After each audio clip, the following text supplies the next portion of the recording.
सब्जी लेकर घर लौटते समय एक साइकिल सवार दुर्घटना का शिकार हो गया।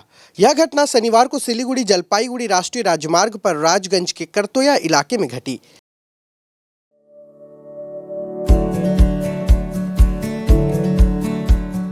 Pamper, not just a hospital, but a mother. हालांकि घायल व्यक्ति का नाम पता नहीं चल पाया है, लेकिन वह राजगंज के महान भीटा इलाके का निवासी है।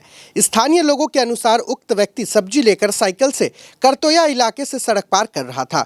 तभी फाटापुकुर की ओर से आ रही एक बाइक ने अचानक उसकी साइकिल को टक्कर मार दी, जिसके बाद वह सड़क पर गिर गया और गंभीर रूप से घायल हो गया। उसके सिर पर गंभीर चोट लगी है। दुर्घटना के बाद स्थानीय निवासी घायल व्यक्ति को बरामद कर फूलबाड़ी के एक निजी अस्पताल में पहुंचाया। सूचना मिलने पर राजगंज थाने की पुलिस मौके पर पहुंची और साइकिल को बरामद कर पूरे मामले की जांच शुरू कर दी है। বাইকে অ্যাক্সিডেন্ট হয়েছে এইটুকুই জানি, আমি ছিলাম না এখানে। আচ্ছা, এখনই আসলাম। হ্যাঁ, সাইকেলগুলো ঘোরাচ্ছিল, বাইক এসে মারি দিচ্ছে। শুনলেন?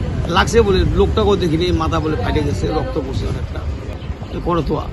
হ্যাঁ, সাইকেলটাতে ভাঙে গেছে, বুঝে যাচ্ছে। মানপাড়া ছেলেটা।